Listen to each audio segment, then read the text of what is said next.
Hello friends, welcome back to my YouTube channel. आज की इस वीडियो में हम सुनेंगे अनंत चतुर्दशी व्रत कथा। बहुत समय पहले सुमंत नाम का एक ब्राह्मण था। वह बहुत ही नेक और तपस्वी था। उसने दीक्षा नाम की औरत से विवाह किया था और दोनों को सुशीला नाम की एक पुत्री भी थी। उनकी पुत्री सुशीला बहुत ही रूपवान थी, जो अपने पिता की तरह ही धार्मिक भी थी। लेकिन सुशीला जब थोड़ी बड़ी हुई तो उसकी माँ दीक्षा परलोक सिधार गई। पत्नी दीक्षा की मृत्यु होने के कुछ समय बाद उस ब्राह्मण ने कर्कशा नाम की एक महिला से विवाह कर लिया।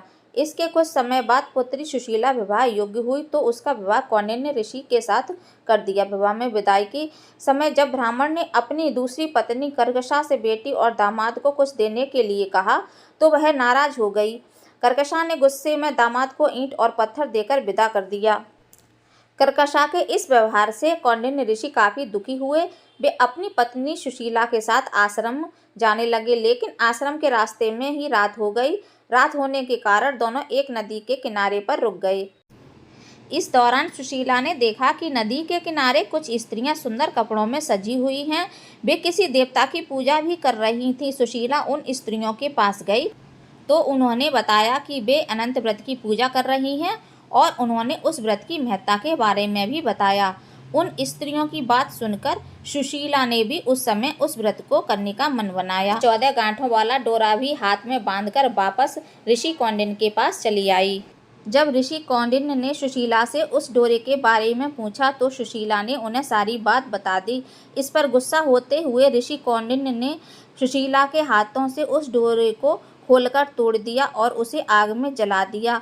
उनके ऐसा करने पर भगवान अनंत जी नाराज हो गए। इसी वजह से ऋषि कौंडिन्य की सारी संपत्ति खत्म हो गई और कुछ ही समय में बहुत गरीब हो गए। इससे ऋषि कौंडिन्य बहुत ही दुखी रहने लगे। एक दिन उन्होंने अपनी इस गरीबी के बारे में अपनी पत्नी सुशीला से पूछा तो सुशीला ने बताया कि यह भगवान अनंत का अपमान करने के कारण हो रहा है। उन्हें वह डोरा भी नहीं जलाना चाहिए था।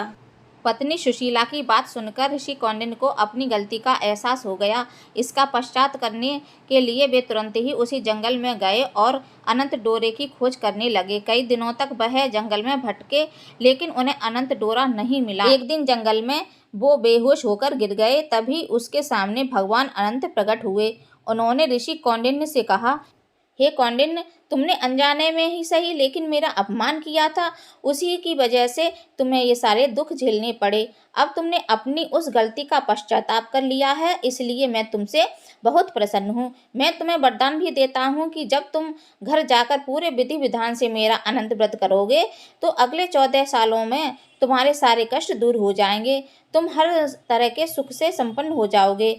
भगवान अनंत की बात सुनकर ऋषि कौंडिन्य घर आ गए और विधि विधान से अनंत व्रत करते हुए भगवान अनंत की पूजा की। कुछ समय बाद धीरे धीरे उनके सारे कष्ट दूर हो गए। बोलो अनंत भगवान की जय। इस तरह से हमारी कथा संपूर्ण होती है। फ्रेंड्स, यदि वीडियो आपको पसंद आया हो तो वीडियो को ज़्यादा से ज़्यादा अपने फैमिली फ्रेंड्स में शेयर कीजिएगा, लाइक कीजिएगा और हमारे चैनल को सब्सक्राइब कीजिएगा, जिससे हमारे आने वाले लेटेस्ट वीडियो की नोटिफिकेशन आपको समय से मिल सके। तो फिर मिलते हैं नेक्स्ट वीडियो में। राधे राधे।